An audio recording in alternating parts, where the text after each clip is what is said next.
you're on a ship, and you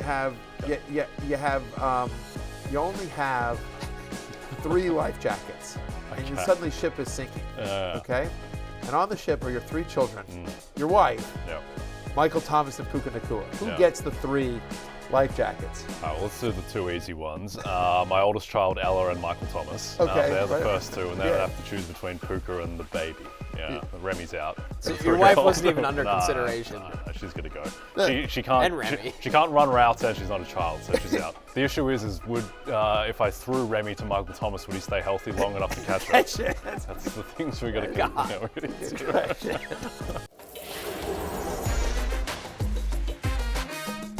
Fantasy Football Happy Hour with Matthew Berry, served by Applebee's. Welcome to the Fantasy Football Happy Hour, the free agency frenzy edition. I'm Connor Rogers alongside Matthew Berry. Jay Croucher, after that 10 out of 10 gag, dressed appropriately. Now I just wear suits until Michael Thomas signs. I'll wear a suit. I will not stop. Sleep in a suit. It's wake like, up in a suit. You know, like again, we're a happy hour bar, right? You go to a bar at happy hour, and sometimes there's guys that just got off Wall Street or whatever, sure. and like that are just here to And there's the 90% that are just.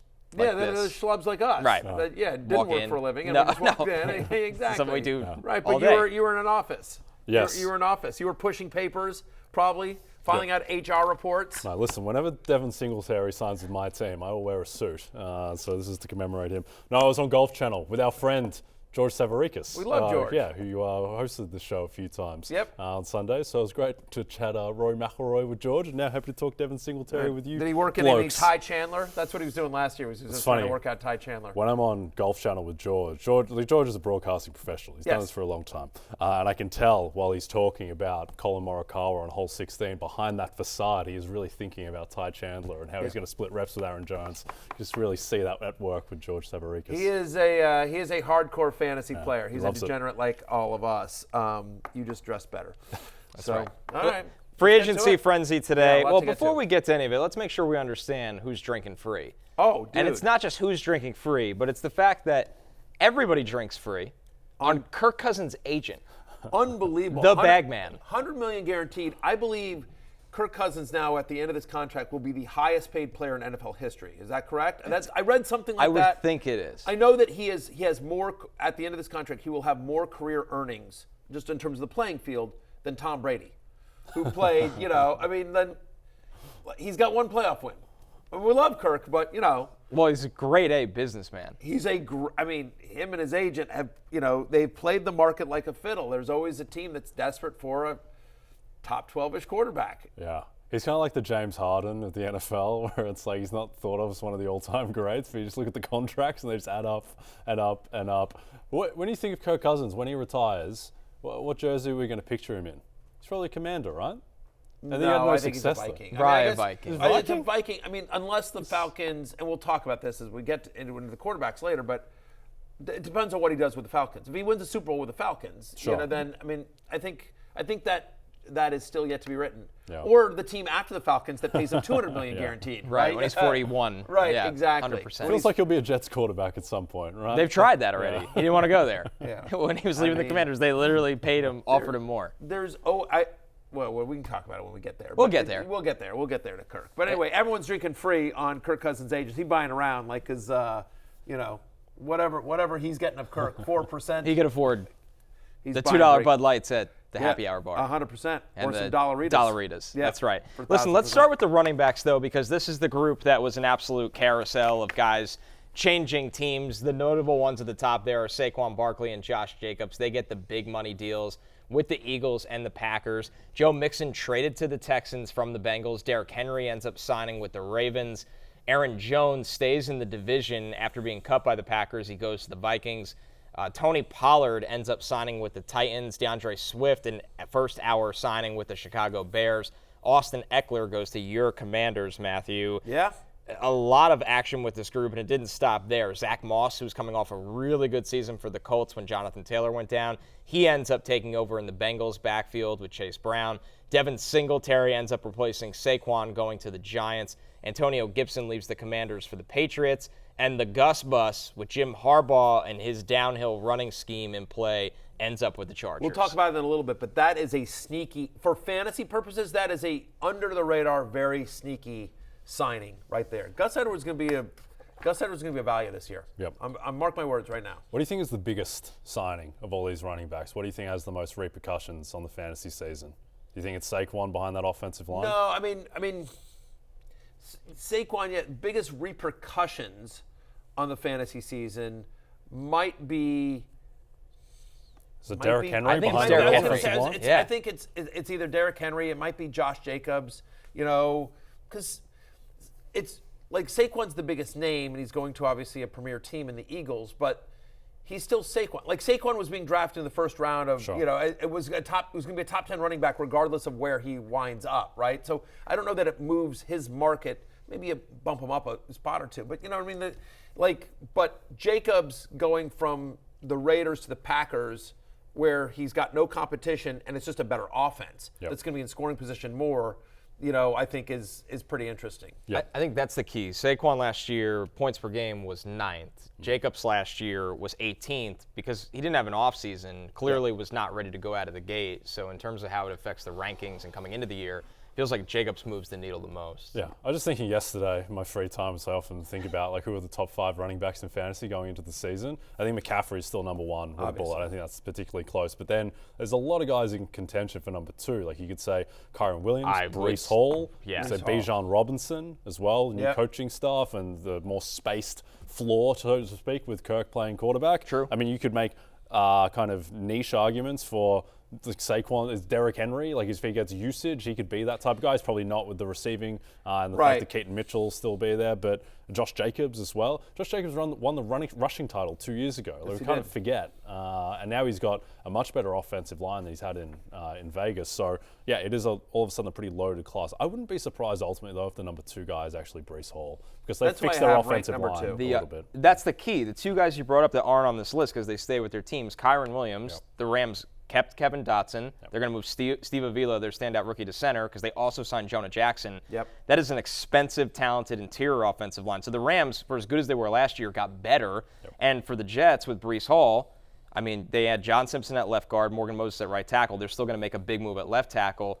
There's a lot on the table for Kyron Williams and Breece Hall. It's going to be hard to balance who the second guy is. I have Breece second just because I think more passing game usage, a little more explosiveness, honestly, than Kyron Williams. Again, I know we basically said last year, there's no way a guy that size can, last the full season. And then he didn't, by the way. He missed some time. And so just we were surprised at the amount of usage, and I think he'll get that usage, but can he stay healthy all year? Again, Kyron's right up there, but I prefer Breece Hall. The thing that was instructive to me, Connor, about Breece is the fact that, what did he get, 35 carries in that last game against the Patriots? He's all the way back physically. He's a target monster, too. He's going to be a proper workhorse 3 down. And also just no concerns about anyone else in that backfield. No, not at all. I mean, they don't have there's no Dalvin Cook kind of player. That's, exactly. Yeah. So not even Dalvin Cook. How about maybe somebody lower on this list as we go down the list? Well, Matthew, let's address the Joe Mixon trade. I was going to say, do you want to – we can talk about each one of these guys, I think. We talked about Saquon and Josh Jacobs, unless you have more to say. I mean, with Saquon, everybody's arguing that there's more space in this offense, but there also is volume competition. It's not like they're going to turn around and give the ball to Saquon 30 times with all of the mouths they have to feed, obviously through the air. And I know, obviously this is a team that's probably not done adding at running back because they have a lot of draft picks as well. Yeah, and the other concern here is honestly touchdowns. It's a much better offense. They'll be in scoring position more often. But again, Jalen Hurts is, again, you don't sign Saquon to this contract to use him as a decoy, but the starting running back of the Philadelphia Eagles is always going to have, as long as Jalen Hurts is the quarterback, is always going to have less rushing touchdowns and less rushing touchdown opportunities than a normal running back would be. And so, yes, it's a great offensive line. Does he get – the other question is will Saquon get the massive passing volume that he has generally gotten with the Giants over the years? Because Hurts, for the most part, hasn't been that big of a check down guy. Now, Saquon's a different animal in terms of his ability in space and to catch the ball, and I would assume that Nick Sirianni and Kellen Moore will want to use, Saquon's pass catching ability more than they did with DeAndre Swift, weirdly, who's also a good pass catcher. Well, that's the problem, right? Like, DeAndre Swift, everyone's like, well, he's going to get receiving usage, and he doesn't. Like, Hurts just doesn't check down. Like, it's not part of his game, like you mentioned. And I worried a little bit with Saquon. I think there was the idea that 2 years ago when he has his big comeback season and the Giants make the playoffs and win a playoff game that he's back to the guy that he was in his rookie season. I don't think so. I don't think he's as quick as he was back then. He doesn't look physically to me the same guy. His yards after contact, like he's been a very good running back the past 2 years, but he hasn't been the guy who looked like he was going to be in his rookie season. I think the idea that we have of what Bijan Robinson could still be. So I'm not sure. And also lose Jason Kelce. This is a better situation for Saquon, but I don't think he's going to be like the best running back in the league type of thing. Well, I think the argument too is as we look at Josh Jacobs that you're more excited about that transition because Green Bay under Matt LaFleur, they run the heck out of the football. They develop offensive linemen. And the fact is that backfield with A.J. Dillon still in free agency, Aaron Jones gone to the Vikings. I mean, it's Josh Jacobs right now. The Packers as a team last year averaged over 25 running back touches a game. And if you look closely at sort of how that contract is, it's basically he got, I think, $12 million to sign. And after that, the team can get out of it. So in essence, it's basically a 1-year deal that's guaranteed. So my point is that the Packers aren't going to be like, listen, we got to make, we're locked into Josh for the next 3 seasons, so they can easily give him 330 carries or touches this year and not worry about it, right? And so again, better offensive line, better offense. Again, they want to be balanced on offense. LaFleur has traditionally been, kind of a balanced coach. Jordan Love gives them, a nice boost offensively, if you will, as well. But if you can be better in the red zone, right? Packers 27th in red zone rush rate last season. Like it gives them an option in the red zone, right? So all of a sudden now you've got a guy that's good around the goal line that can finish, that's going to get a lot of work. He's a good pass catcher as well. They certainly used Jones somewhat in the passing game, even Dillon sometimes as well. So I think that to your point, he was running back 18 in points per game last year. I think Josh Jacobs is now back to being an RB1 because that backfield is entirely his on a pretty good offense. Yep. Also think he's just better than Saquon. I think he's a better running back at this stage of his career. He's a couple years younger. And I think that for whatever reason, we don't think of Jacobs he's just not talked about in the same breath as guys like McCaffrey and Derrick Henry. He doesn't have the pedigree of Saquon Barkley. He's not as big Jonathan Taylor. But I mean, he won the rushing title 2 years ago. He was the number 1 running back by PFF that year. Yeah. His rookie season, he was the number 2 running back by PFF. He's an absolute monster, and he's been able to do this without much of an offensive line, without a great quarterback situation for the most part. I think Jordan Love, the level that he showed towards the end of last season is a higher level than Derek Carr ever showed in Vegas. So I think that, it all lines up amazingly. Obviously, they play in Green Bay, so it's not like a dome where you're going to be throwing the ball a ton necessarily. So I think it all lines up pretty well for Jacobs. Think about their playoff game. Think about their playoff game against both San Francisco and Dallas, the Packers. Yeah. Like Aaron Jones, just how effective they were at running the ball, and now you have somebody in Josh Jacobs who, to your point, he's gonna get a massive workload. Again, they average basically 26 running back touches per game, and so they'll probably draft somebody, or maybe they'll sign a second-tier free agent. But the money here and the fact that both Jones and Dillon are gone, doesn't look like Dillon's coming back, tells you this is massive workload for a talented running back on a very good offense. And I think you would really like the touchdown equity, and the same can probably be said for Joe Mixon, who got traded to the Texans, where we know this team can drop back, Jay, and throw the heck out of the football with C.J. Stroud. But at the end of the day, there's going to be more red zone opportunities for a guy like Mixon to really punch in, especially after a really down second year for Dameon Pierce. Yeah, definitely. And I think we think of the Houston running back situation, it was just a little bit clouded because it was Pierce initially and then it was Singletary, but Singletary's never going to be an absolute workhorse guy. Like if Mixon can come in there and get 70-75% of the carries with what he's shown with a relatively young offensive line that was really injured all of last season and should get better. I mean, Mixon, he's not going to be anyone that no one's going to be super excited to draft Joe Mixon, but in that offense, he could absolutely end up as a top 5-7 running back. Week 9 on, Devin Singletary had a 70% snap rate, and I think that's the role that Joe Mixon is coming into. So, the fact of the matter is that he's Joe Mixon has never been super efficient. He's been very volume-based. Like his fantasy production has been based on the fact that he is volume-based, and he's actually been, a bigger part of the passing game than he gets credit for. He's had 2 different back-to-back seasons now with over 50 receptions. So the fact of the matter is that Mixon goes to a very good offense where he's going to get the majority of the work. And so I'm with you, Jay. It's like no one's going to be like, give me Joe Mixon. Like in draft rooms, you're going to be like, damn, all right. Fine, Joe Mixon, but he's going to out-earn ADP. He will just he's. It's not going to be fun or sexy or exciting to roster him, but he will produce because that offense is going to produce. And again, with Bobby Slowick back, and knowing how important the run game is to him, how important it was in San Francisco, how important it was to Houston last year, and they just could never get it going. Like to have somebody that's in Joe Mixon who's solid, you feel pretty good about that, fantasy-wise. And he'll be an upgrade over Pierce and Singletary. I'm not the biggest Joe Mixon fan, but he'll be an upgrade over Pierce and Singletary. Also, Mixon is only 27. It feels like he's 30. He's one of those guys like Marcus Davenport is only 27. Feels like he's been in the league for 10 years. Young first-round picks. So Mixon, he should still have some tread on the tires, so to speak, and with that offense should be a lot of opportunity. I wrote my 25 most interesting things I heard at the Combine. Got some stuff right. Saquon not back with the Chargers. Ekeler not back with the. Saquon not back with the Giants. Thank you. Ekeler not back with the Chargers.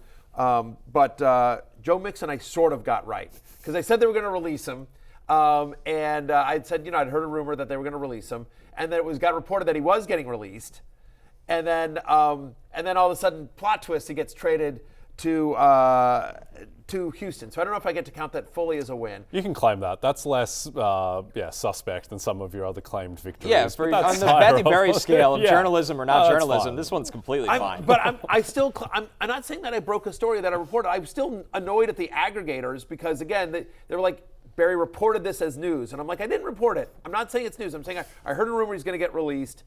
Ends up that becoming right. But, I'm not a reporter. Because there are actually good reporters, I don't want anyone to call me a reporter because I'm not. I am not a journalist. NFL insider? Yeah, I'm not even an insider. No, I'm a guy who knows people. Only when you're right, you're a reporter. It's a good little niche you've gone down. Yeah, it is. I guess so. This one hit. The great thing is not only do the aggregators take it and run with it in an excessive way, but the other thing is that then everyone argued with them. Berry's a moron. Mixon, they say this every year about Mixon. He's not going anywhere, blah, blah, blah, blah, blah. And so... Anyway, I got it from both sides there. But the fact of the matter is the rumor was the Bengals wanted to move on from Joe Mixon. They did, in fact. That's what I wrote. They did, in fact, move on from Joe Mixon. Thank you. I will claim it as a victory. What I did not see coming, that I didn't have anywhere in the article, was Zach Moss going to the Bengals to replace him. So Zach Moss is now lead of the Cincinnati Bengals. Is he definitely going to be the starter? No. You think it's him and Chase Brown? Him and Chase Brown will battle it out. And it's a perfect balance for a coaching staff, right? Zach Moss now is a reliable veteran at this point. I know that happens really quick because it felt like last year was the first year we really talked about him, but he's proven that you could lean on him. Chase Brown is way more explosive, of course, way more exciting, but we know coaches lean on reliable guys. So Chase Brown needs to prove in camp that in year 2 he's ready to be that guy. Do you think Chase Brown is a guy that, if given the opportunity, could be a workhorse back? Yeah, for sure. Interesting. Okay. Yeah. I think so. Yep. But listen, Moss was very productive last year. He had 6 starts last year. I think averaged over 19 touches a game, over 90 yards from scrimmage. In his starts last year. So it's an interesting signing, right? I mean, it definitely gives him some. It gives him some depth. 2 years, $8 million is not nothing in this running back market. I mean, that's for sure. Yep. Before we move off the Texans, Connor, what has happened to Dameon Pierce? Because he was such a buzzy pick in fantasy last year. In his rookie season, he had Thanks stretches for looking where, right at me on that one. Listen, I got that one wrong. That one is I liked him too. Yeah, exactly. Yeah, we all did. That was right. He was at one point the favorite to win Offensive Rookie of the Year, like 2 years ago. His yards after contact, he was a monster. He almost beat the Eagles by himself, and the Eagles at the time were, I think, unbeaten or had one loss to your Commanders. But what happened to Dameon Pierce? Was he just hurt last year? It makes you wonder because he was hurt at the end of his rookie season, and he never looked right last year. You also have to wonder, did the scheme change affect him? You get a new coaching staff that didn't draft him, that said maybe this guy doesn't fit us as much as we had hoped. And he's somebody at Florida that it was always puzzling why he didn't get the ball more in Dan Mullen's team. So it definitely felt like Singletary was a better fit for the scheme they were running. Yes. And I think that's kind of what the signal is with them getting Mixon. I always wonder with players like Pierce as well, where his strength is like breaking 5 different tackles and just kind of going on his own script, and where the coaches just prefer like, oh no, Devin Singletary is going to do exactly what he's supposed to do, and he's not going to put a Superman cape on like Damian. Flow with the play and hit the hole. That's going to be Joe Mixon as well. So yeah. I do that a lot too. Yeah, flow with the play and hit the hole. Flow with the play. Yeah. I would actually say you're more Pierce. Yeah. You're much more. I grind it out. You're looking to break 5 tackles. I'm looking to break 5 tackles. You don't follow the blockers at all. None whatsoever. I do my own thing. I just and I disappoint. I disappoint. Yeah. We didn't go that far. Yeah, it's fine. Damian Pierce and Matthew Berry. We disappoint. Yeah. Disappoint. Tough 2023. Yeah. All right. Well, our next one here, Derrick Henry, is I think the one that everybody's most excited about. The landing spot everybody seemingly hoped for with the Ravens. Yeah. I mean, if you want to talk about thunder and lightning, him and Keaton Mitchell, talk about such a unique duo here, Matthew. Henry gets a 2-year deal, $16 million deal from the Ravens. Every year, everybody's waiting for the wheels to really fall off the bus. Henry looked fine last year. He was just on a horrific team. Horrific team with a bad offensive line, and got competition from Tajay Spears. We all like Keaton Mitchell quite a bit here, but he's not going to eat into Henry's workload the way that Tajay Spears I think ate into Henry's workload last year in Tennessee. Get this, Baltimore running backs last year, right? So they lose J.K. Dobbins in week 1. Keaton Mitchell goes down as well. There was a Melvin Gordon sighting. Yes. It was a little bit of a mess in Baltimore. And Cook suited up for that team at some point. Exactly. It was a mess in Baltimore last year. And yet, if you just consider the Baltimore running backs as one player, that player had 20 rushing touchdowns, 3rd most in the NFL, over almost 1,700 rushing yards, 8th most in the NFL, and averaged 4.7 yards per carry, 5th best in the NFL. Again, that's just the running backs. That doesn't count Lamar. So my point is that, and obviously that's a mixture of guys here, but Derrick Henry, who has now had 6 straight years of 1,000 yards from scrimmage and double-digit touchdowns, I think is a lock for that once again. And Jay, I don't know if they put up these future markets yet. I'm sure they haven't yet, but I would think that Derrick Henry, as we sit here today, would be the odds-on favorite to lead the NFL in rushing touchdowns. I mean, the only thing is that Lamar will steal them in a way that Brock Purdy doesn't for Christian McCaffrey. But you'd figure that, also the Ravens, I didn't really understand why they didn't use Lamar at the goal line more last year. It's like, why is Gus Edwards scoring all these touchdowns every single time? Yeah. So it does feel like with the scheme, they do want to use their running backs there, which I suppose makes sense because you can reserve Lamar for a 4th down situation. But no, I agree. I think that this is almost underrated because Henry, just because he didn't have a great year and he's going to be 30 when the season starts, Derrick Henry had the 3rd best PFF grade in the NFL. He was 6th in the league in yards after contact per attempt. His rate there was basically identical to Christian McCaffrey. Maybe he will fall off a cliff because that's what happens with running backs sometimes, but if he's just the same talent level and health level as last year, I think you're still talking about one of the 3-4 best pure runners in the NFL. Yeah, he's if there's a downside to Henry, it's the concern of injury and the lack of passing game usage. But this is by far the best offense he's ever played on. Even with the Tannehill Titan playoff games. This is a team that easily could have played in the Super Bowl this year. And Lamar Jackson, what a disaster if you're a defense coordinator trying to figure out, okay, I've got to stick a spy on Lamar Jackson, but oh, by the way, here comes the truck that is Derrick Henry coming at me up the middle, and oh, by the way, they've got Mark Andrews and they've got Zay Flowers and something it's 2nd year of Monken's system. I feel like if Derrick Henry winds up with only 12 touchdowns, that's going to be a disappointment. Yep. You know what I mean? Right. 12 touchdowns. They had 12 this year. Exactly. Yeah. 18 touchdowns, 20 touchdowns is in the realm of possibility for Derrick Henry if he stays healthy in this offense. Yep. And to the health thing, he has played 8 seasons in the NFL. In 7 of those 8 seasons, he's played at least 15 games. That is incredible health for a running back. The one time in his entire career he got hurt, he broke his foot against Indianapolis in 2021. And so outside of that, that's a fluke thing. And he didn't know or he didn't feel it initially. Yeah, he just kept on going. Yeah. And didn't he beat they were like, oh, you're done for the year. And then he came back for the playoffs. He's superhuman. Yeah. There is no reason to bet against him. He is he is built differently than any other human being on the planet. Yeah. He has just different DNA. Yeah. The two NFL players who I've seen in person who was like, what is this person? Is Derrick Henry and Myles Garrett. Those are the two guys who just like look like they're from a complete different planet. And you see like Christian McCaffrey wearing a hoodie. It's like, hey, wow, it's incredible. You're so good. Yeah. No, he is. He's just a different guy. I'm blanking on the name. Who's the Raiders defensive end? Tyree Wilson. Yes, that guy's another guy that alien. Again, I'm 6 foot. You're Myles Garrett-ish. No, I'm not Myles Garrett-ish, but I'm just saying, like, I am 6 foot. I'm like 190 pounds. Like, I'm not a small human being. And like next to Derrick Henry, I've met Derrick Henry before, and same thing. I just felt Tyree Wilson is unbelievable. I was just like, oh my God, just gigantic a massive human being. Yeah. Massive human being, as is Derrick Henry. One of the biggest gaps of all time between massiveness and production. Tyree Wilson this year. It wasn't great. There's nothing. He's going to be opposite Max Crosby and Christian Wilkins. It's now or never. Yeah. By the way, we're not getting into it, but just Wilkins, by the way, added to Antonio Pierce's defense. The Raiders are going to be a very fun fantasy defense next year. They get after it with Pierce. They might have the best defense in the league. And they might need to if they don't. It's Gardner Minshew and Aiden O'Connell. What are you saying? I'm saying that's not good.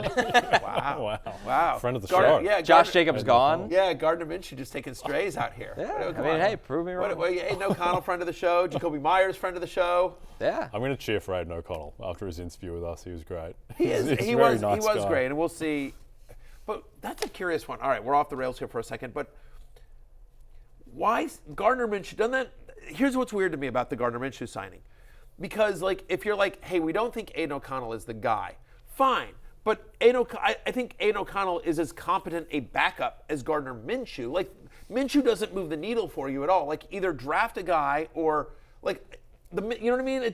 That was a weird one to me because it just feels like you have Minshew on your team. Like, we like Aiden O'Connell. But maybe it tells you what they think of Aiden O'Connell. I guess. And it also told you that they are a little worried about being able to get up in the draft, that they needed somebody alongside Aiden O'Connell that they think can play. Yeah, I didn't like the signing either. What's the point? Like, you've got Aiden O'Connell is serviceable, Gardner Minshew is serviceable and older, and you've just paid for him, and presume none of these guys are going to be the guy going forward. I don't understand what's happening with Fields. Like, why isn't someone trading for Fields? It seems like that was the best landing spot, but then they hired Luke Getsy. Yeah. Really, that was the best landing spot. Yeah. So kind of put them in a. I guess no one wants him. The Fields thing. No market. Sorry, Stephen. I know we're off the rails again, but that's what I've heard. Non-NFL insider Matthew Berry has heard. It just seems like is that the problem is that teams, for whatever reason, or the teams that might be quarterback needy, don't think that he can quote be the guy. That that he's more upside than Gardner Minshew or somebody like that, but that he's not going to be the guy. I think and so the fifth-year option comes into play. So that's the option. It's the contract. Right. That's the thing. It's just you're like, so if we don't think he can be quote the guy, he can be a franchise quarterback. Are we going to go then pay the money and whatever we have to trade to Chicago to get him? Aren't we better off with a Gardner Minshew type that's just like, that maybe isn't as good as Fields, but if they, again, this is not my opinion. This is what I'm hearing that the league sort of thinks. It's like he's a B and we need an A. And so we'd rather take our chance. If we're gonna go with a B or C quarterback, we're better off going for a cheaper guy that's not going to cost us draft capital to go get him from Chicago. We're better off getting the Gardner Minshews of the world than we are trying to trade for Fields, and we'll just wait for the draft and we'll try to draft somebody or take our lumps this year and we'll see what happens next year, kind of thing. I know NFL Network reported that Fields not being moved is a Caleb Williams thing, that they want to be 100% sure on Caleb Williams. That is not what. And far from me, and also not NFL Insider, don't let the suit confuse you, very much not an NFL Insider, but that is not what is happening. They are taking Caleb Williams at 1. They know they're taking Caleb Williams at 1. It's just no one is willing to pay for Fields. The market's not there. Yeah. It feels like he's just destined to go to the Eagles as Hurts' backup for a 4th-round pick. Yeah. It's really what it feels like. It's rough. Can either of you name who Hurts' backup is right now?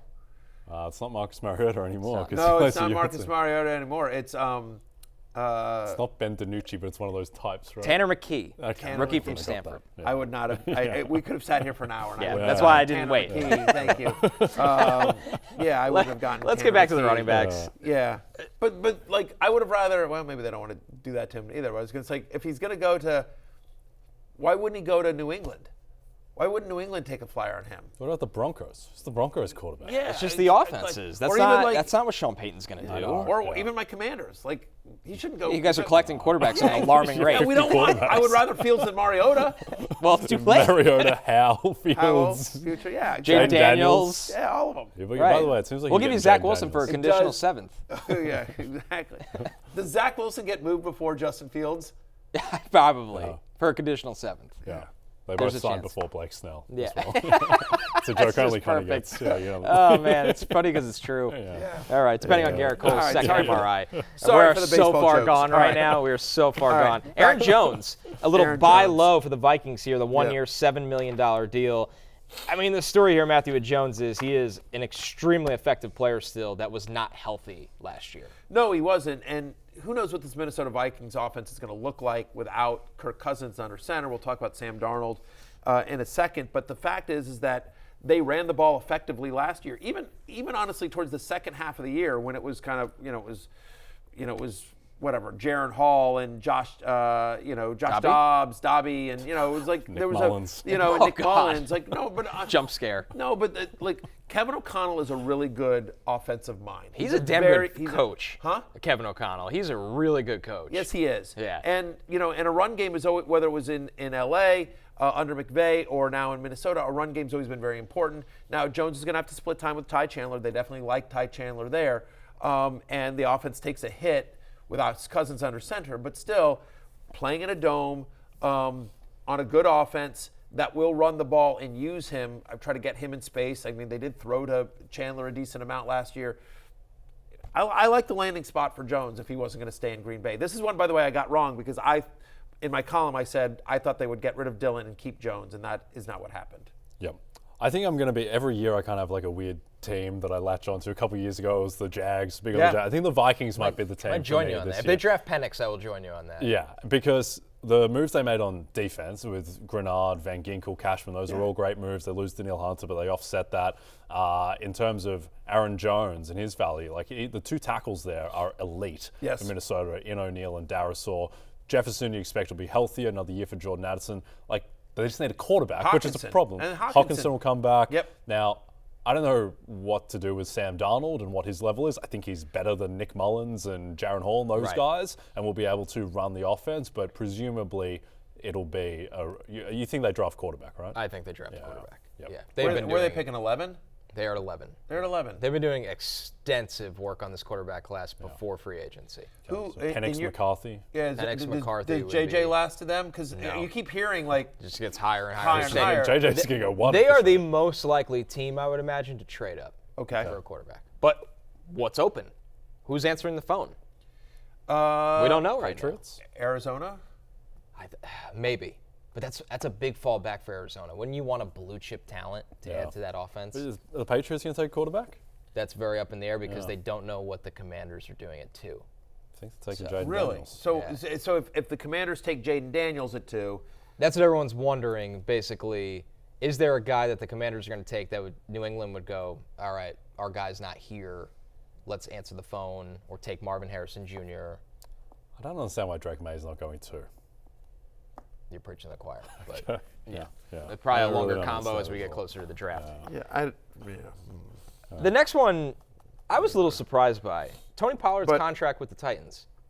Yeah, by the way, as long as I'm taking victory laps, I also want to take hits. I thought Tony Pollard was going back to Dallas. Okay. I didn't see this one coming at all. I don't know if Tony Pollard saw this one coming. Not sure what the Titans are doing. I don't either. I like Lloyd Cushenberry. That was a good signing. Yeah, I just, again, it was just, we'll see. Like, it's about the offensive line. Pollard wasn't great last year. The Titans' offensive line, I would argue, was the worst in the NFL last year. It's up there. Now he's got Tajay Spears. So, I mean, the argument for Pollard last year was great offense and massive volume because Zeke was gone. And neither of those things mattered. Pollard was, by all accounts, I think he won the Peacocky for biggest fantasy bust, right? We didn't actually give that to him in person, though. We should have.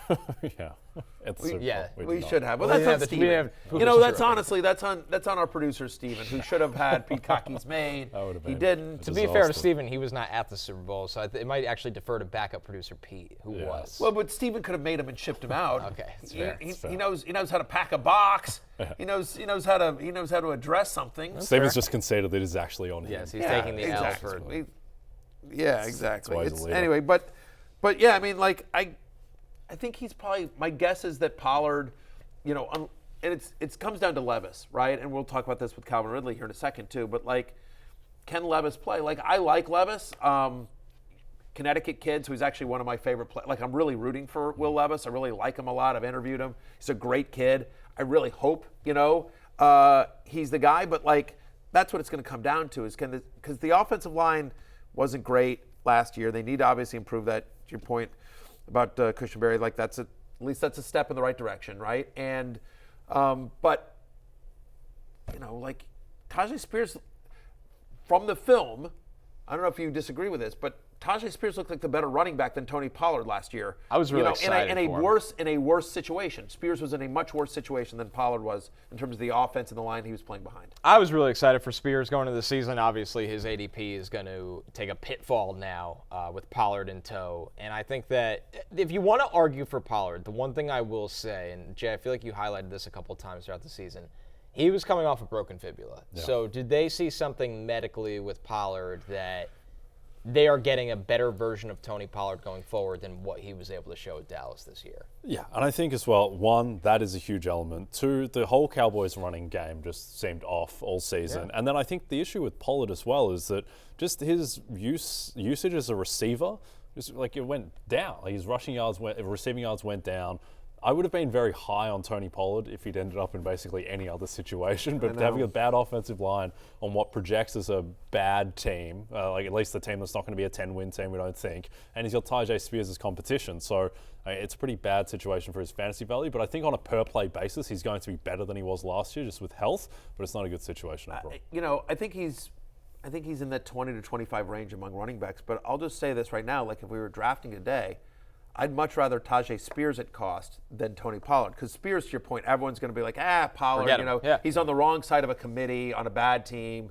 I'd much rather Spears in like the 8th round, the 8th or 9th round or wherever he's going than Pollard like in the 4th or 5th, which is where he'll likely go. And we'll see what they do at the 7th overall pick, because one of those first-round tackles next to Skoronski, next to Cushionberry, that's actually a very good left side of the offensive line. Could like Joe Ott, do you think Ott lasts to them? I think he'll be gone, but if you get a Fuaga who would play on the right side or a Fashanu who would play on the left, they're going to have a lot of good options if that's the route they go. So I know that line stunk last year and it still doesn't look great, but it can look very different quickly. Yep. So we'll see. All right, let's move on to DeAndre Swift. Was another guy, same contract essentially in terms of just a base, 3-year, $24 million deal with the Bears.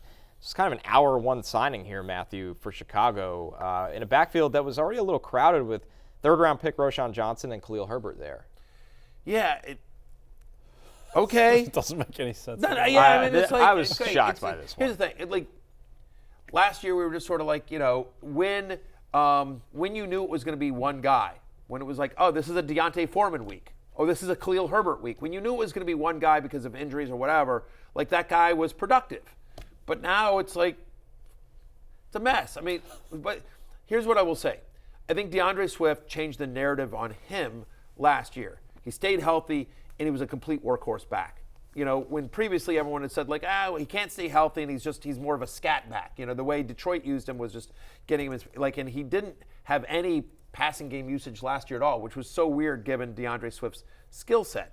So who knows? I mean, I feel like Caleb Williams never really dropped off, didn't dump off that much in college. His escapability, though, at the NFL you would hope lead to that a little bit. Yeah, maybe. I mean, so I'm not in on the Chicago backfield, but very in on the Chicago pass catchers. Yeah, of course. Which makes me more hesitant to go in on the Chicago backfield. Fair enough. Exactly. So, anyway, whatever. He's a top 25-ish run. He'll be another guy that he definitely won't be a sexy pick where you just sort of hope he just emerges. Hope the money suggests that they want him to be the guy, right? The fact that he signed so quickly there and the money suggests they want him to be the guy. But again, they do have other guys there. It's weird. I don't understand. Well, you're giving 3 years, $24 million to a running back on a young team with a rookie quarterback, and there's a chance that he might be the third best running back on the team. Like, that's in play. Like, there is a chance that Khalil Herbert and Roschon Johnson is better than DeAndre Swift. I know Swift was fine in Philadelphia. It's also not like he set the world on fire. Like, he had that one massive game against Minnesota in week 2. Right. He's very underwhelming in the second half of the season. I was behind just going to say, much better offensive he definitely line. fell off. Yeah. And his usage kind of did too. Yeah. A quick one here. Austin Ekeler to your Commanders. This is Let's your go. worlds colliding. Hail the Commanders, hail victory. Is this your favorite moment of all free agency? I mean, let's be clear. Like, so one of my favorite players in the NFL, one of my favorite players in the NFL, one of my favorite investors in fantasy life, fantasylife.com, where the free newsletter can be had every single day, Austin Ekeler, going to my Commanders. So absolutely love the move. Love the move for Austin. Love the move for my Commanders. Love the move for Fantasy Life. You know, we're about ready to go on and raise another round. We'll see if Austin, with his new money, wants to come into the next round. But what I will tell you is, no pressure, Austin. No, it's no pressure. It's fine.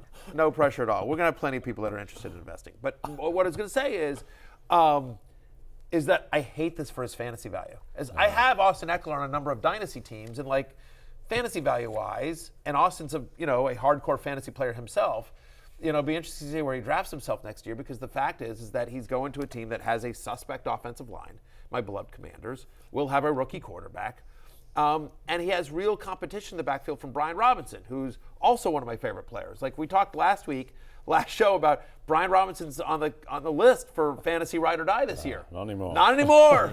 I mean, how quick it goes. Because Austin Ekeler, by the way, one of my former ride or dies. You know, the first year he had 18 touchdowns, and he was my ride or die that year, and it worked out great for me. I mean, it's a committee bet. I mean, like, he's likely going to lose early down and goal line work to Brian Robinson, right? So the question is can Ekeler get back to, getting in space, being used in the passing game? Can he basically be a better version of what Antonio Gibson was for that team last year? And I think he can be. I think he's got that kind of talent, and I think Kingsbury is going to want to use him and get him in space that way. But still, like, he's in a committee, with a good running back. The other problem too is that you're minus 150 to draft Jaden Daniels, who had 1,100 rushing yards last year, so you add that in. And 1,000 yards the year before that. Yeah, so it's a bit of a mess overall. And also, Brian Robinson is one of the most underrated running backs in the NFL. Agree. He just doesn't, because the offensive line, because no one outside of you and Commanders fans pays that much attention to the Commanders if they're not on national television. So it's not a great situation for Ekeler. Yeah, fantasy-wise, but good for the offense. But it does feel like. Well, I guess we'll talk about it when we get to quarterbacks. I don't know what's going on with my Commanders in terms of what they're going to do. It does feel like it's leaning towards. It's been a lot of buzz building towards Jaden Daniels. Yeah. And with the signing of Marcus Mariota suggests that. Yeah. I was not a fan of that, but just feels like if you're thinking of who's going to be a backup to the guy we're drafting, feels like Mariota is more similar to Jaden Daniels than he is to Drake May in terms of how you would run that offense. I'll say this. I think Drake May right now is more athletic than Marcus Mariota at this stage of his career. I think Jay Croucher is. So I didn't really. A lot of people understandably leaned in. I didn't buy into that at all. If you had to ask me, I think it'll be Jaden Daniels number 2, but that didn't move the needle at all for me. Interesting. Okay. I would have thought just with the playbook, it kind of overlaps more if you're designing similar. This is harsh. I don't really think Mariota has any strengths right now where it doesn't move. If Cliff Kingsbury builds his playbook around what Mariota does as a strength to match whoever they take it to, that's very problematic. It just doesn't matter. I'll argue this. I think if whoever's starting quarterback of the Commanders goes down, I'd rather Howell in there than Mariota. It's not even close. Yeah. It's not even close. Yeah, I don't understand the Mariota thing at all. I didn't. That one was just like. Howell getting traded? I didn't look at the contract at all. Like, is it like? Could just be a camp arm? Like, is it not guaranteed money? You do wonder about that. Well, could it just be like, hey, this is 1 year, $6 million deal. Now we don't know what the guarantees are. We'll look that up in between when we finish the running back. Yeah. So he's probably there to stay. Might even buy a couple Airbnbs in the D.C. area. I know the stadium's nowhere near D.C., but figured I'd throw that one out there. Our last one here, Gus Edwards. Matthew, when I read this name off the graphic, you seemed most excited about the Gus bus going to the Fighting Harbaughs with the Chargers. I just think about how Jim Harbaugh and Greg Roman like to run their offense, right? And again, obviously, Roman had Gus in Baltimore for a number of years. Like, they like they want to run the ball a lot. They want to go up the middle. They want to like Gus Edwards is like a prototypical Jim Harbaugh running back, I feel like, to me. And so it's somebody who, like Gus Edwards is going to have another, like, they'll probably draft a pass-catching running back or something like that, but we're going to look up a year from now, and Gus Edwards is going to have another season with, like, about 1,000 yards and double-digit touchdowns. Yeah. Like, he's going to be touchdown dependent, but he's going to – I actually think his role is going to be more secure with the Chargers than it was in Baltimore, where it was sort of like he was kind of in and out with him or Dobbins and then him and Mitchell and just, Justice Hill. It's all a mess. Like, I think he will have a very consistent role.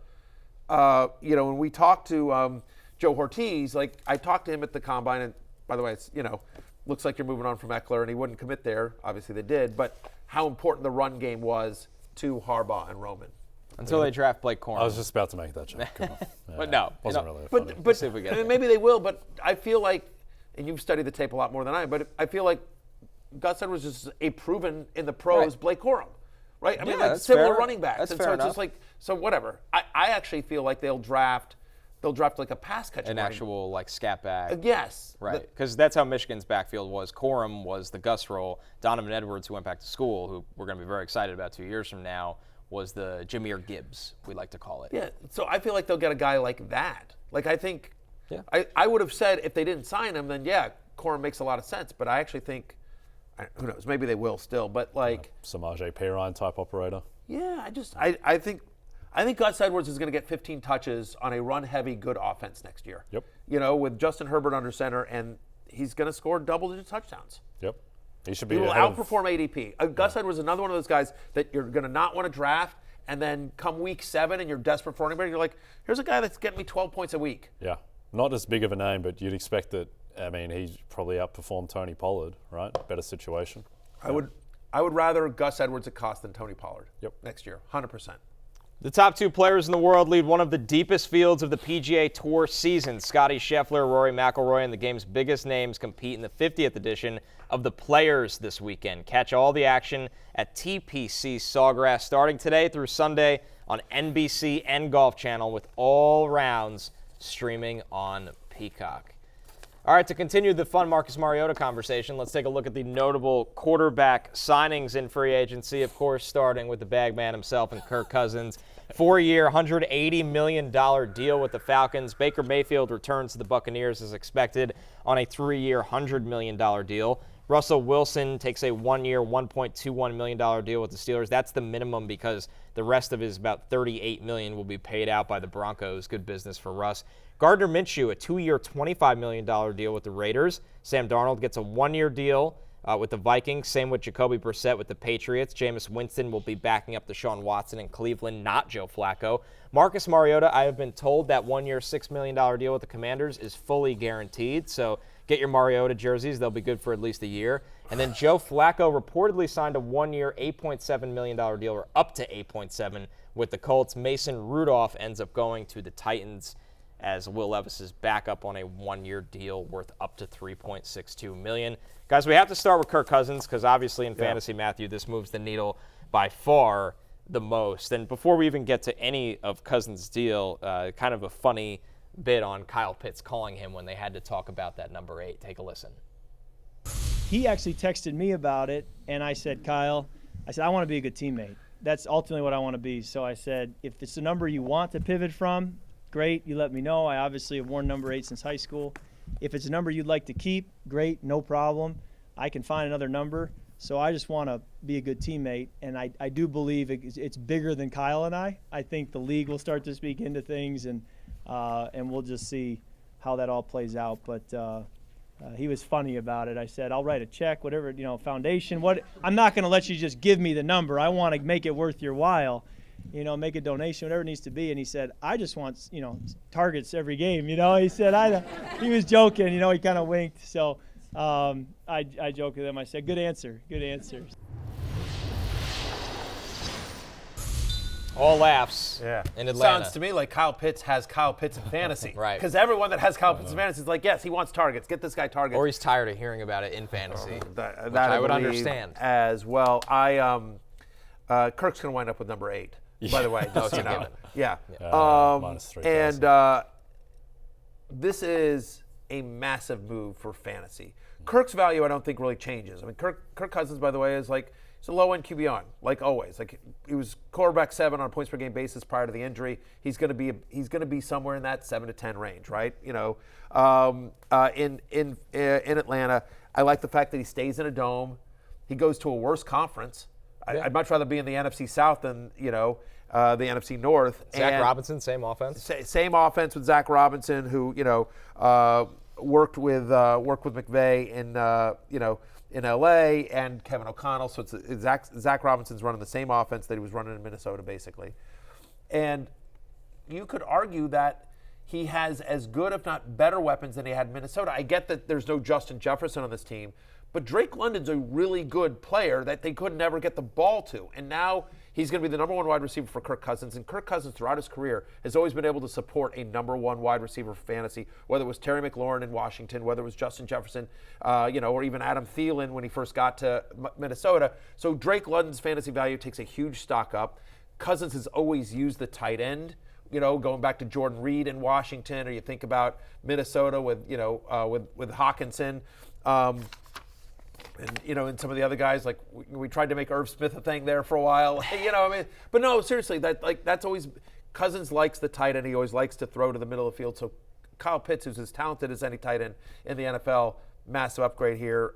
And then you've got Bijan. Like Bijan's better than any guy that was on the Vikings. Yeah, I think just the one concern is that we are all just kind of putting last year's Kirk Cousins into next year's or this year's Atlanta's team, and it's like, he's 36 years old, coming off a torn Achilles on his plant leg. Like, he may not be the same level, but I think he'll be an upgrade. Certainly, you would expect over everything they got this year, but he may not be the exact same guy. And so, obviously, massive stock up for Drake London, for Darnell Mooney as well, who's a wide receiver 2 on the team, for Kyle Pitts. But what I'm most interested in, Connor, is like, how much do you think this benefits Bijan Robinson? Well, I'm glad you brought up the Mooney move, because that's a field stretcher that creates space and takes defenders out of the box, and that's what's going to help Bijan Robinson, is the fact that this team can threaten to throw the ball. Last year, they could not threaten to throw the ball.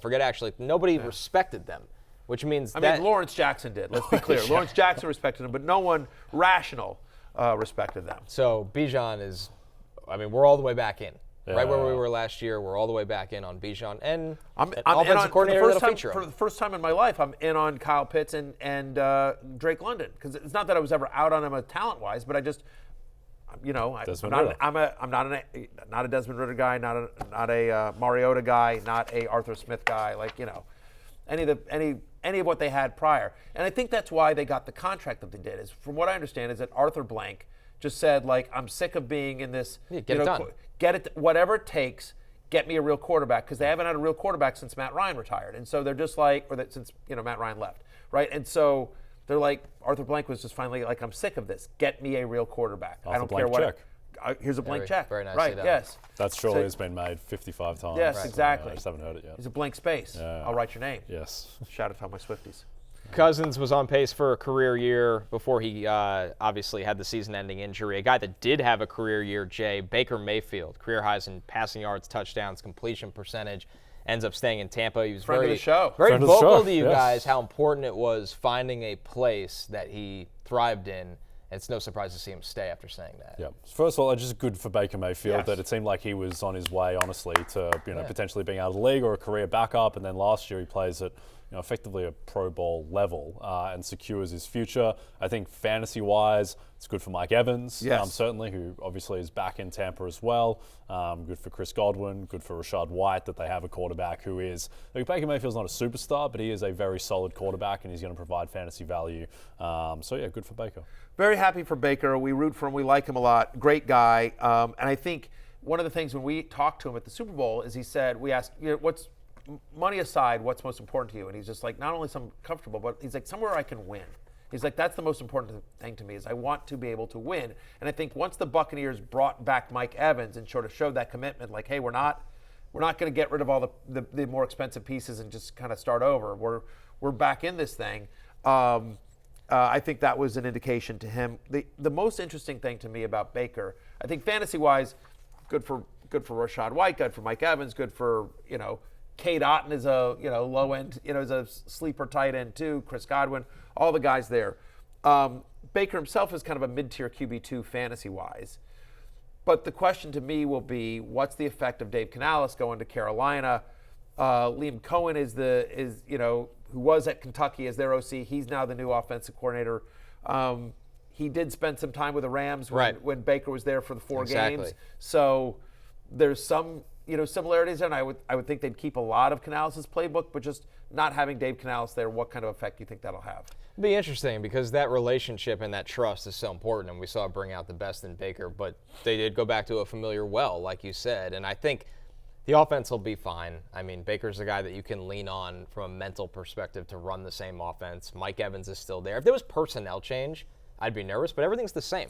The wide receivers are the same. The offensive line is the same. I mean, the only reason why I think it is probably going to be worse this year, so one, Canales, but then secondly, the Bucs weren't great on first and second down, and then they were incredible on third down, and that is usually a sign that it's a little bit unsustainable. It's just all these high leverage plays they kept connecting on. So that would be the one thing. I mean, you can counteract that by saying that this is going to be a second year in Tampa, more comfort level, more established rapport with the guys there in the receiver room. But I do think that it might be a little bit unsustainable just how they played in high leverage. Yeah, and by the way, I mean, and they have some outside of Evans and Godwin, like Trey Palmer. They've got some young guys there that are interesting, and we'll see what they do in the draft and free agency for the rest of the way. But by the way, the division also got tougher. Yes. Kirk Cousins. I mean, now.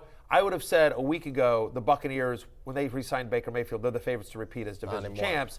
Now with Cousins in Atlanta, you have to figure the Falcons. Yeah, I think they're minus 125 to win the division, which is really short for this time for a team that hasn't proven anything yet, but they've got the most talented roster in the division. The final fantasy relevant one, Russell Wilson, guys. We talked about him taking that minimum deal with the Steelers. Matthew, it feels like if he wouldn't be going there if he wasn't going to be starting over Kenny Pickett. But I think the question is in this offense that just traded Diontae Johnson to the Panthers, what does it look like for Russ?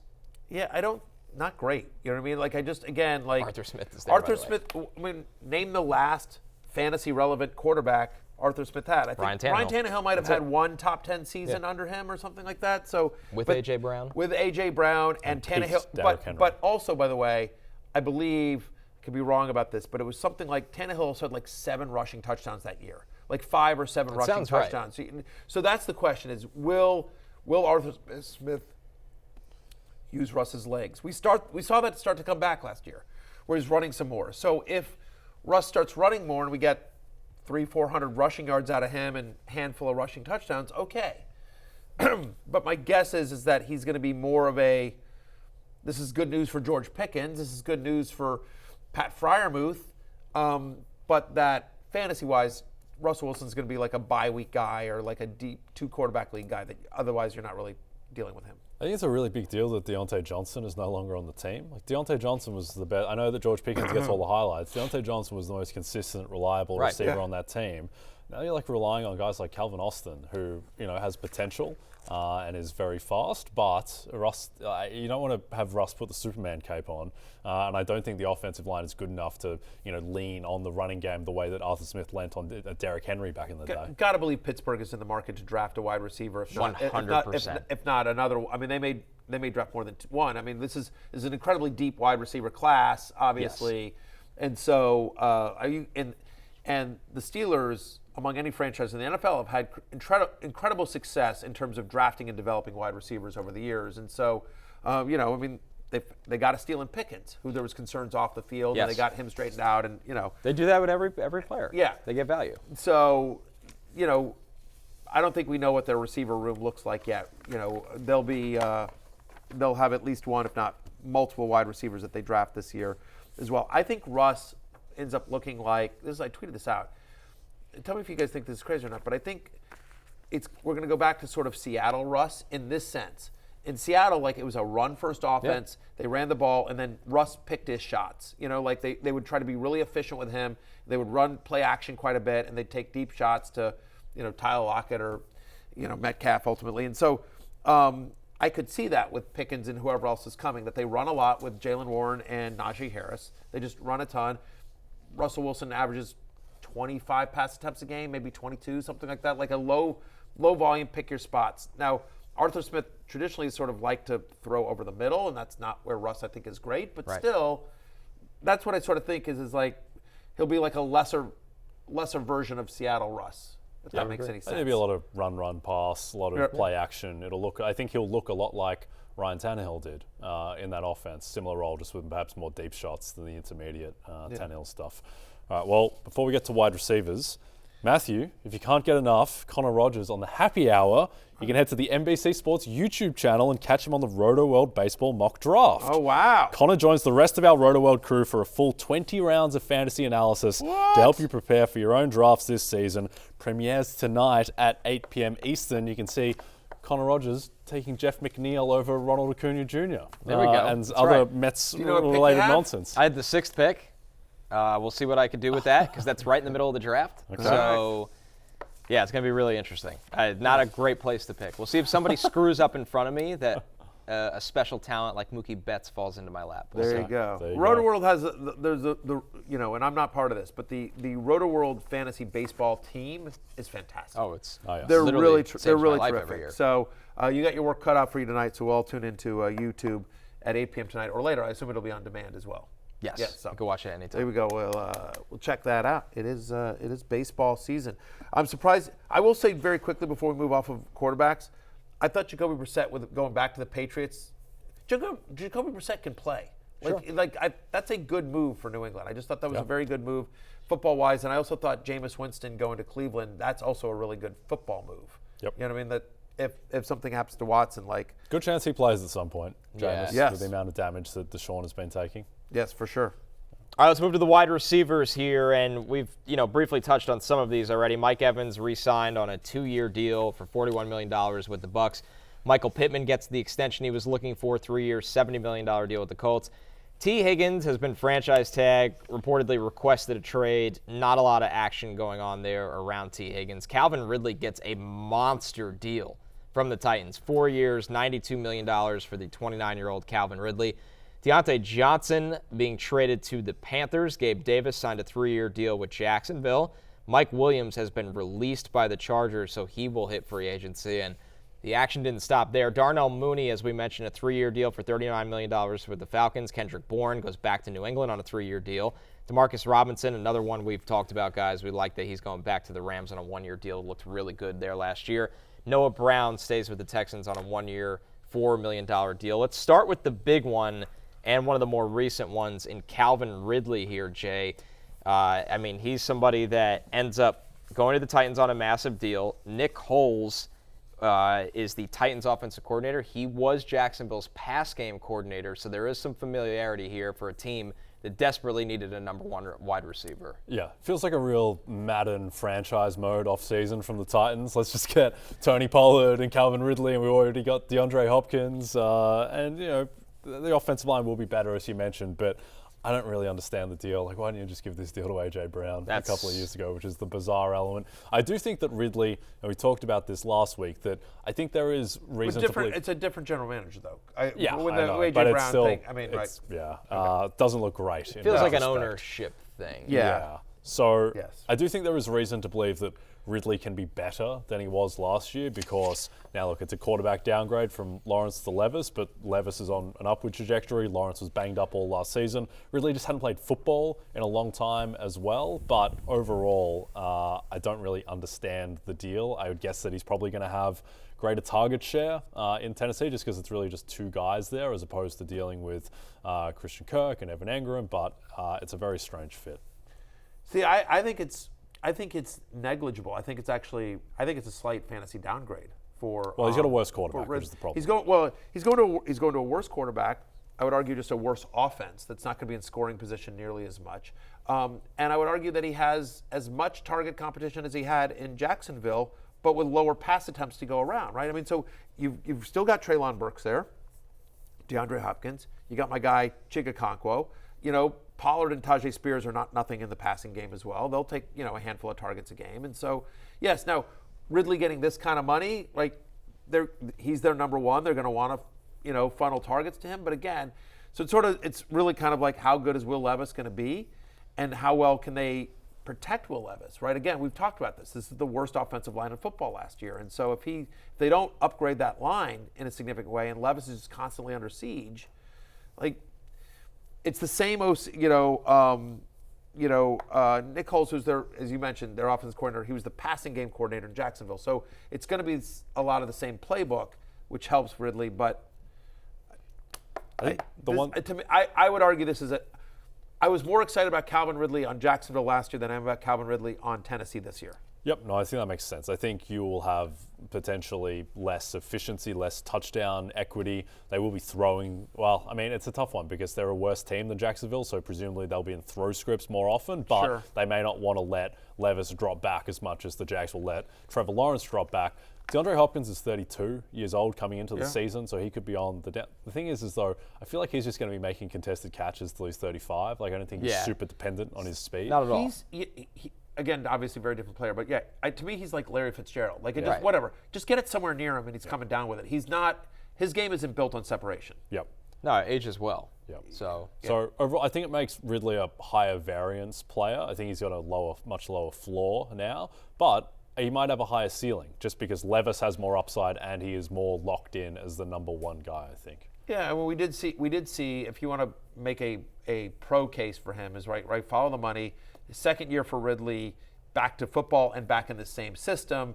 And, Levis has a cannon for an arm. And so who are they throwing deep to? I mean, they're going to throw more deep to Ridley than, and so maybe they take some more deep shots and everything like that. And you have, it's Callahan as the head coach coming from Cincinnati. And so is there some, Jamar Chase type, plays in there, like that they, again, he's not Jamar Chase, but could they see him in that role, if you will, so to speak? Just doesn't feel like it's going to work out. No, I'm trying to argue that. Like I just said, I feel worse about it. I think he's a low-end wide receiver 3. I'm probably going to have very few shares of Calvin Ridley this year. But if you want to make the pro Calvin Ridley case for it, that's the argument you're trying to make. I'm just, I don't totally buy it. A player we were really excited for last year, guys, Mike Williams, tears his ACL, unfortunately, and now released by the Chargers. I think the question with Mike Williams is, number one, obviously you're always a little concerned with the production coming off an ACL. It's just not easy. Jay, is there any landing spot for all these wide receiver needy teams right now? We've heard the Steelers talking to people, the Chiefs and Jets could be out there. I mean, for Mike Williams, where expectations need to be tempered coming off the injury, what is a fantasy-friendly place for him? I mean, if he's going to be able to get healthy and he's taking a lesser prove-it deal, like if he was to wind up as wide receiver 2 on the Chiefs, particularly if Kelsey is going to see his volume diminished a little bit, which I know you talked about with Andy Reid with the snap count, then that would be pretty exciting. Also, if he could be the number 2 to Garrett Wilson. He always kills the Chiefs too, by the way. I mean, whenever there was a team that, like, I feel like Mike Williams always crushes the Chiefs when they play. That would be a fun landing spot for him. Yep. You know what else would be a fun landing spot for him is the Jets, because, they wouldn't have to roll out Alan Zard. Or that would be great, actually. That would be the perfect thing. That would be the most Jets thing ever, is that they would sign Mike Williams to a big deal, but then because Rodgers is Rodgers, they play Lazard. They play Lazard instead of Mike Williams, who's making a lot of money sitting on the sidelines. It's like Mecole Hardman last year, who didn't make a lot of money but made enough money and just never played him. The Super Bowl. The Super Bowl champion. And he caught the Super Bowl winning touchdown. It's so bizarre. What a bizarre NFL season. But that would be, I mean, listen, I think, I actually, jokes aside from the Lazard stuff, like if he was the number 2, to Garrett Wilson in New York with Rodgers under center, that's pretty interesting. That's pretty cool. I'm cheering for the Chiefs. I just want to see Mahomes in a proper. It's so weird to say I want to see Mahomes in a proper offense. Like the team won the Super Bowl last year, but it felt like they were just stuck in mud the entire season. You just have him with proper wide receivers. And look, I think it'll be fine whatever happens because he's Mahomes and Rashee Rice will get better. But if you have Rice, Williams, Kelsey, solid offensive line, Pacheco, it's pretty really, really interesting. It'd be good. 2 quick things here. Just Kendrick Bourne re-signing with the Patriots. Good for Kendrick Bourne. We interviewed him at the Super Bowl. Yeah. We loved him. Like, great guy. Good deal for him. So excited for just him on a personal level.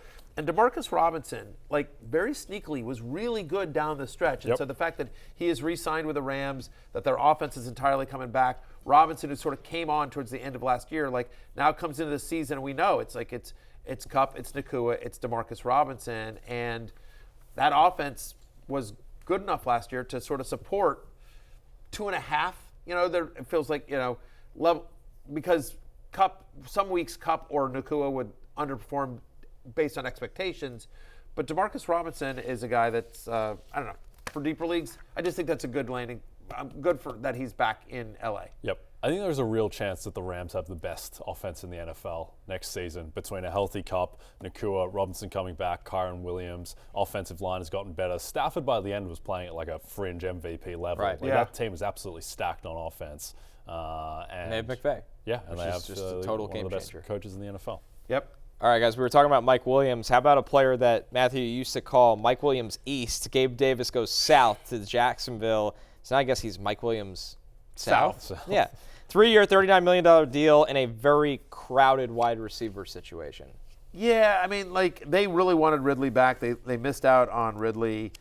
The hope here, I guess the hope would be, is that they change his route tree. And I don't know if the reason that his route tree in Buffalo was because that was all he could do, or just because of the stubbornness of, like, I just felt like all they did was take deep shots to him. And so, and it was just one of those things. It's like, when they hit, great, but when they don't, they don't. And he could never get right. He was hurt 2 years ago in Buffalo. You know, the fact that Ridley's gone, so maybe it's one of those things, like, I don't want to be back in on Gabe Davis, but I might have to be just because the volume will be there. Like, I know they have Kirk and Ingram in the middle of the field. We'll see what happens with Zay Jones, but like, Gabe Davis might get like a ton of targets with a good quarterback and a pass-happy offense. Yep. He had 5 games last year where he didn't have a catch. Yeah. Which is Always completely the fear insane. with him. Yeah, and then he had 4 where he had 90-plus yards. I don't really know what to make of Gabe Davis. But it's a quarterback downgrade. There's no way around it. Yeah. Like, as much as the name reputation with Trevor Lawrence, It's quarterback downgrade. it's not Josh Allen. Yep. It's quarterback downgrade. It's an offensive downgrade as well. They're not going to as pass-happy as they are. It's not like Buffalo didn't. I know second half of the year they went more run-heavy. The Bills did, but an increased role in theory. Like, he'll be out there in 2 wide receiver sets, and if they can, again, expand his route tree and not just make him a deep threat, then then we've got a shot. I will say this though, Christian Kirk, huge value up to me. To me, the Ridley leaving and being replaced in essence by Gabe Davis is a game changer for Christian Kirk, who will be the number 1 of that offense. You know how old Gabe Davis is? He's 24 years old. Feels like he's a lot older. Yes, yeah, because it felt like his moment was the 4 touchdowns against the Chiefs, which feels like it was forever ago. Yeah. And he's been injured and banged up. Like, he's still 24 years old. He's got a lot of talent, and now he's got, as much as it is a quarterback downgrade, like, he's still playing with a very good quarterback in Lawrence. Similar to when you're reminded Todd Gurley's 29 right now. Yeah. I think that last year in Atlanta he was 26. I mean, It's unreal. Yeah, running backs got to get their money. Yeah. It was good to see them get paid. T. Higgins, we talked about the franchise tag already, guys. Then the trade request. I just feel like this isn't going anywhere. Why would the Bengals trade T. Higgins right now in a window where they think they can get back to the Super Bowl? Well, because they can get Justin Jefferson for him. I'm making that up, but like they got to pay Jamar Matthew Chase. Berry reports. They got to pay Jamar Chase. I guess the idea is that if he's going to be gone, and this isn't as much as they are in a Super Bowl window. Theoretically, they should be in a Super Bowl window for the next 10 years with Joe Burrow. And if you can get real stuff back for T. Higgins and draft a wide receiver, then... Like the Stephon Diggs trade was for the Vikings. Something like that, a reset. I like what the A.J. Brown trade was supposed to be if Treylon Burks was worked out a little bit better than he has. But I think that would be the thought. But it does seem like he's probably going to start the season there. Our last one. It's a weird one. But, he's not happy, and there are still rumors, so... I also think it depends on sort of what happens in the draft and who sort of falls to Cincinnati. You know what I mean? So we'll see. Or another team that thinks they're going to get somebody and then they don't, and then they're like, hey, T. Higgins. They call up, can we get T. Higgins? Yeah. Our last wide receiver here we want to talk about, guys, Diontae Johnson, traded to the Panthers. He's got 1 year left on his contract, so the Steelers were going to move on now to get something for him. For a team, Matthew, that simply needs talent at wide receiver for Bryce Young. So you're going to think I'm crazy here. I think this is actually a good move for Diontae Johnson's fantasy value. I completely agree. Sure. I think a lot of people are like, ugh, Carolina, and, Bryce Young. Here's the thing. For a while there, Adam Thielen was a fantasy. Adam Thielen, who, friend of the podcast, we love, friend of the show, we love Adam Thielen, but Diontae Johnson at this stage of his career, much better, much more explosive than Adam Thielen was last year. And Adam Thielen was like a borderline top 12 wide receiver for a long time just because of massive volume under Bryce Young. We expect, I think the offense will be better. Year 2 of Bryce Young under Dave Canales, who resurrected Geno Smith, resurrected Baker Mayfield. I think I don't know that Carolina's going to be any good next year, but it'll at least be a competent offense. And Bryce Young, I think, will look a lot better this year than he did last year. And so Diontae Johnson, who, the joke is he's always open, he's going to get a ton of targets because he's the best guy on that team by a mile. So I actually think Diontae Johnson is kind of a fantasy sleeper. No one's going to be down year last year. Now he's on Carolina, not a sexy team, but I actually think this is a great move for his fantasy value. Yep, they gave $1 billion to Robert Hunt as well to fortify the offensive line. And Damian Lewis. $160 million on guards. Aquino is still young, should get better in theory. Better. So the offensive line should be much better than it was last season, which was quietly an absolute mess. And then, Mingo wasn't good, but he could not get any worse than he was last season. And then you had that, and Thielen probably still has a little bit left to give, and Diontae, it should be the question is just Bryce Young. What does he have? Because it wasn't good. And normally even quarterbacks, even in a bad situation, would show more than what Bryce Young did show. But I think you give him the benefit of the doubt. It's interesting how the discourse is so different about Bryce Young compared to Trevor Lawrence after Lawrence's first year. I guess just Lawrence was just such a more generational prospect. But Lawrence turned it around. And Urban Meyer was such a disaster. I know. That's the other thing. Everyone just sort of Urban Meyer's such a disaster. Yep. That article, I think, was The Athletic that came out that was just he didn't know players' names. Kicking people. Yeah, So, allegedly. Frank Reich, it didn't work out, but Frank Reich is a beloved, and respected coach in the NFL. And yes. So, so Bryce Young didn't get the forgiveness that Trevor Lawrence did. Yeah, no one was super concerned about Lawrence, whereas I think some people think is Bryce Young going to be in the league in 4 years? Well, sorry, I didn't interrupt No, you. I was just going to say, it seems like he has a much lower floor, but still, he's still young. He did go number one for a reason. Those traits are still there. It's just, I think, and you've spoken about this, Connor, it just seemed like everything was really sped up for him last year. Yeah, but the other thing is Connor, you should weigh in here, but the other thing is I think that one of the reasons why Lawrence got a pass, Jared Goff, I would argue, got a pass after his rookie year, is that, C.J. Stroud blew up. Yep. I honestly think that if C.J. Stroud doesn't have the year he has, then it's a lot less because there was this conversation, who should go 1, who should go 2, and then Stroud has as good a rookie quarterback season as we've ever seen in the NFL. Yep. And then Bryce Young struggles on a bad team with a crazy owner, with no talent around him, and then you're just, you feel for the kid. Does Bryce Young have more trade value than Will Levis? Yeah. Yeah? I think so. Okay. Maybe some people probably won't agree with that because of the physical talent of Levis. Probably have less than Anthony Richardson. He's still the number. Yeah. Yeah. Because Richardson, I know this wasn't common, but there was an argument with all of his gifts. You could take him number 1. There was an argument. Yep. A lot of people wouldn't, but there's a reason he went top 5. Yeah. I feel like people were out on Tua after his first year, or do they forgive it because of the hip? No, Tua got smashed. Yeah. Tua got killed. I felt like. That's what I'm saying. He's young. It's too early to throw in the towel on Bryce Young. Yep. Let's close out showing the notable tight end signings. A lot of guys returning back to their original team. Dalton Schultz goes back to the Texans on a 3-year deal. Same with Hunter Henry, a 3-year deal back to the Patriots. Noah Fant returns to the Seahawks on a 2-year. Mike Gesicki takes a 1-year deal with the Bengals. Jonnu Smith takes a 2-year deal with the Dolphins. Gerald Everett signs a 2-year deal with the Bears. Matthew, are any of these fantasy relevant to you?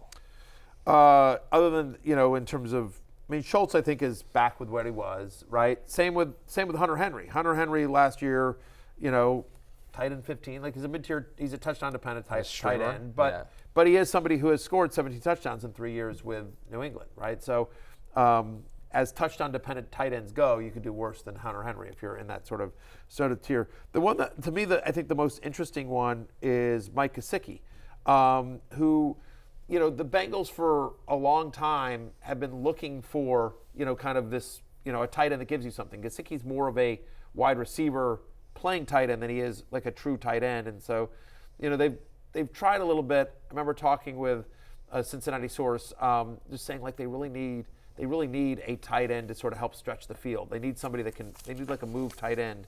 And so they go out and get that in Gesicki. And so, again, especially we'll see what happens with T. Higgins, but Tyler Boyd's not going to be back. And so does Gesicki become basically the middle of the field, the quote-unquote slot receiver for the Bengals? So Gesicki becomes sort of interesting to me. Yep. Jonnu Smith is kind of fun in a way, that kind of speed in Mike McDaniel's offense. I think he will love playing with that in the playbook. Also, I'm never going to give up on Noah Fant. I feel like the talent is still look at the right? deal he got. 2 years, $21 million. Noah Fant's a good player. He's just not a stat sheet filler. Yeah.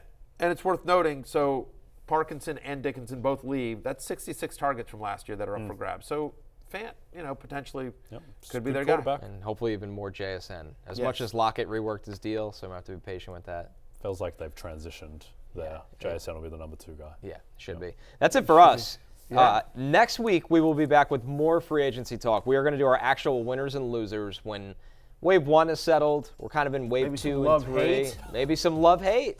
Free agency as well. But that music means it's closing time, which means you don't have to go home, but you can't stay here. No more drinks on Kirk's agent. Take one for the road. Call an Uber or a Lyft. Don't. That's on his agent as well. Yeah, probably. For Jay and Connor, I'm Matthew. Peace out. Hey, it's Matthew Berry from NBCSports.com and RotorWorld.com, and I want to thank you so much for watching whatever it is you just watched, or if nothing else, being too lazy to click out of the autoplay after this video started, after whatever it is you actually wanted to watch finished. But now that you're here, I'd like to take a moment here to ask you respectfully now, okay? I'm asking you respectfully to subscribe to the NFL on NBC YouTube channel. You'll get the latest Roto-World fantasy news headlines, all sorts of great shows, including my own Fantasy Football Happy Hour. So go subscribe now. Again, I'm asking respectfully.